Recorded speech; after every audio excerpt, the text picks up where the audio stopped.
Hi, welcome to another episode of Amputee Outdoors. I'm your host Glenn, and today we're hitting the Iron Goat Trail. Now apparently this trail, in addition to being historically significant for this local area, is also haunted. Tragically, an accident in the early 20th century resulted in the deaths of many passengers along a train going through one of the tunnels here, I believe it was, and people were buried alive in this tunnel. And since then, people have said that on occasions they've heard the sounds of moaning people and the cries of those that were buried. I'm not worried about it too much myself. If I do come across any departed, I will ask their permission to continue and honor them by doing my best to take care of the environment that they are in and leaving no trace behind. Always leave no trace behind, okay? Now this first part of the trail is rated for American with Disabilities Act kind of standards, which is really nice. I don't think I necessarily need it, even though I am an amputee, because I can get around pretty good.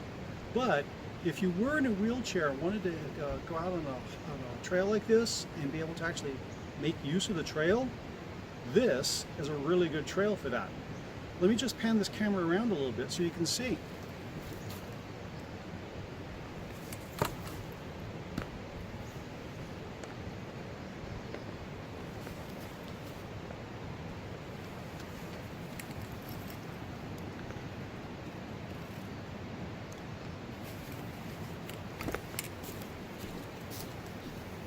As you can see, the trail along here is nice and level. It's got boards all the way along. There is some trees, some branches and leaves and stuff along there. But if your wheelchair is fairly sturdy, you shouldn't really have much of a problem with this. And apparently this goes along for about a mile and a half. So you can get out here with your wheelchair and really enjoy this beauty. You can hear the stream running down through the forest, and the trees are beautiful, the sun is beautiful. I recommend, if you can, get on out here. Make use of this beautiful trail and enjoy the outdoors. Well, I'm going to head out and film a few things along the way and enjoy the scenery. Catch you in a little while, okay? Hi, so a little further along the trail, and as you can see, if you're in a wheelchair, you can still do this. You got to make sure that you've got some wheels that are ready for this kind of surface, but it's still very doable. For those of us that are amputees, this is probably one of the easiest parts of any trail you're going to find, except for maybe just walking around a park somewhere. And the scenery is absolutely beautiful. So far, this is a high recommendation for amputees like myself, or even those using a wheelchair. I'm going to get a little further along the trail, and I'll give you an update as I go along. All right? See you in a while. All right, so if you're in a wheelchair, you've got to this post here, you might want to think about going any further. The grade along here, very gentle slope down. Going back up, probably not that hard, and if you got someone with you, hey, ask them to give you a little bit of a push. Past this point, the grade starts to kind of pick up a little more slope to it. If you've got a good set of lungs, a good set of arms, you could probably do this. Maybe get a little bit of help from whoever's with you. If not, you might want to give it a rest at this point and seriously think about whether or not you want to go on. It is a beautiful trail, and it is a very easy trail, but don't go pushing yourself too hard, too fast. Think about what you really want to get done here, whether or not you're okay where you are. All right? For those of us missing a part like this, and we figure we can keep on going, easy trail. Now apparently further along the ADA trail does end, and it becomes more of a real honest to gosh trail. So we'll see how that looks when I get there. Alrighty, let's hike on.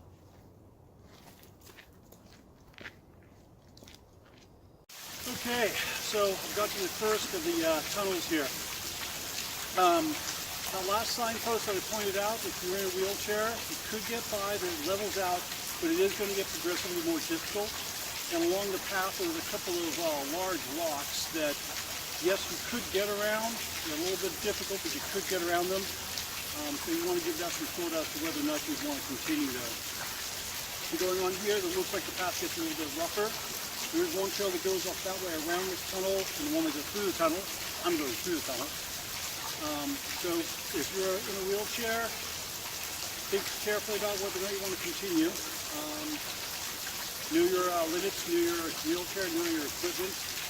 And if you're an amputee, carry on. This is an easy walk in the park. As long as your prosthetic is good and you've got good heart and lungs, you're going to be fine really along this trail so far. Just a little spooky in there, but I think I'll be okay. Wish me luck.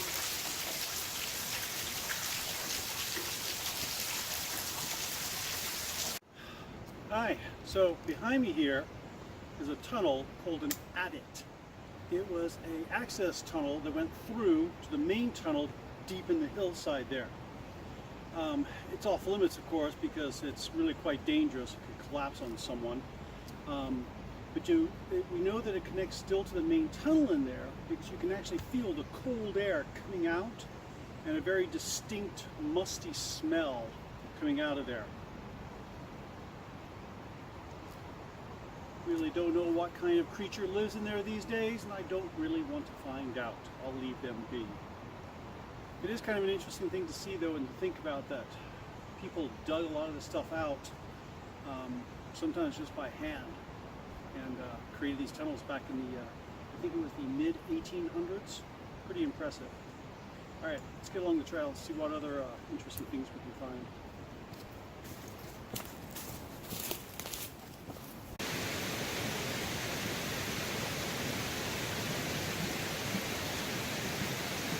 Hey, so a couple of things I want to point out here. If you're using poles, you go across a wooden bridge like this, and it's got those little gaps between the wooden slats. Get your poles up off there and don't let them hit the ground. It's very easy for them to get into those little crevices and then catch doing one of these numbers. Bends your pole, messes you up. You don't want to do that. Something else, this whole trail is a historically significant trail, and what they have done with plaques all the way along here explaining the history of it. So if you're a history buff, like I am, I love history, anybody's history, any history anywhere is interesting to me. This is a fun trail just for that. It's educational, and so if you've got that kind of interest, I recommend this trail for that reason alone. If you don't care about history, and you just want some beautiful scenery, this is where you want to go. It's beautiful. It is really beautiful. I recommend this trail greatly. I'm going to get further along. Beautiful bridge, isn't it? So this is another part of the tunnel. Again, can't go in it. Very, very dangerous. Dank and scary and kind of smelly too. Up the hill here is a little snow shed using beams that went between the two tunnels so that you could access by the tunnel do maintenance work. These beams came from old growth timber that was cut down in places like Gold Bar and then brought up here. The rock that they used as they dug out the tunnels was either dumped down the hillside or used to fill other parts of it, kind of a dip. It's a fascinating story, and like I said, they got these plaques all along the way here to explain some of it. Again, loving history here. This is a really impressive hike. I can see why a lot of people rave about the Iron Gulch Trail. It's scenic and it's very interesting. Loving it. Moving it further down the trail. So this tunnel behind me was built in 1916 out of concrete. And the tunnel behind that one was blasted out of the solid granite and then left granite and then lined on the inside with timber to keep the granite from cracking and falling onto the trains. This one, built in 1916, was abandoned in the late 1920s, I think 1929. I'm not completely sure about that though. But you can see how nature has reclaimed this property. Trees growing up here where the tracks used to be. A stream runs through here now and further along down there. We build things, and we're very proud of them, but they're not permanent. Change is always going on, and nature is always doing what nature does. okay? It's a process of change. Like we're a process of change. You may be an amputee right now who's thinking to yourself, this is it, I'm stuck. You're not. You may not be able to hike Mount Kilimanjaro, or Mount Everest, or Mount Rainier, but you can grow, you can change, you can develop. I've done it, others have done it. We've all done it to some extent or another. Figure out your extent. Get yourself there. See how you feel. Maybe you can go even a little bit further than you thought. Give it a try. You've got nothing to lose. I'm going to get along the trail here, see what else I can find.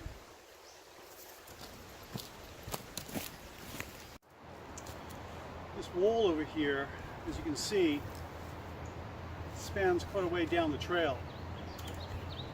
So what was happening is that because of fires created by the coal-fired trains and a lot of logging, hills were pretty much denuded, which meant in the wintertime, avalanches were common. It would delay the trains for days on end. So they built this huge concrete wall here and then timbers over it so that the train could get through and the avalanches would just go straight over on the timbers.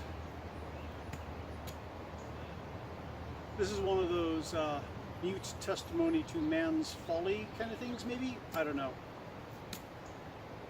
It's impressive and yet kind of sad at the same time. I'm gonna get down the trail.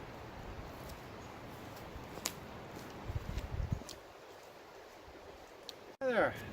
Well, finished the trail. I gotta say, the lower track, the lower trail, ADA designed and approved and all that kind of stuff, definitely a very, very good track for those with disabilities such as mine, missing a leg. Even feasible for someone using a wheelchair if your wheelchair is sturdy enough and you've either got the arms or someone to push you. A couple of places along there where it might be tricky to get around some rocks and the ground is a little bit gravelly here and there. So keep that in mind if you're using a wheelchair. If you're determined though, probably still doable. For us amputees, yeah, this lower trail, beautiful. The upper trail, that's part 2. Much more difficult getting up there. Once you're up there, really pretty level. It was a railroad track. It's not that steep anywhere. It's fairly level. The inclines and declines are very, very easy. But getting up there and getting back down, pretty steep. A lot of switchbacks, a lot of work to get up there. You can do it if you've got the heart and lungs and the legs for it, and you'll feel pretty good about yourself when you do, I tell you. So give that some thought if you're going to try the upper one, okay? Well, I think this about concludes this episode. I'm going to have a link to part 2 down in the corner over either there or over there. I'm not sure which one. And that'll be for part number 2 of this hike. As always, give me a like if you enjoyed this video. Give me a subscription, click there, just that big red button, click it, thank you. And if you have comments, questions, suggestions about this trail or other hikes, put them in the comments section, let me know. I'd really like to hear about them. And in the description, the show more part down there, I'll put a link to this hike in case someone here in Western Washington wants to give this hike a try as well, okay? Definitely worth it, definitely. Well, that'll about do it for today. I'll see you guys out on the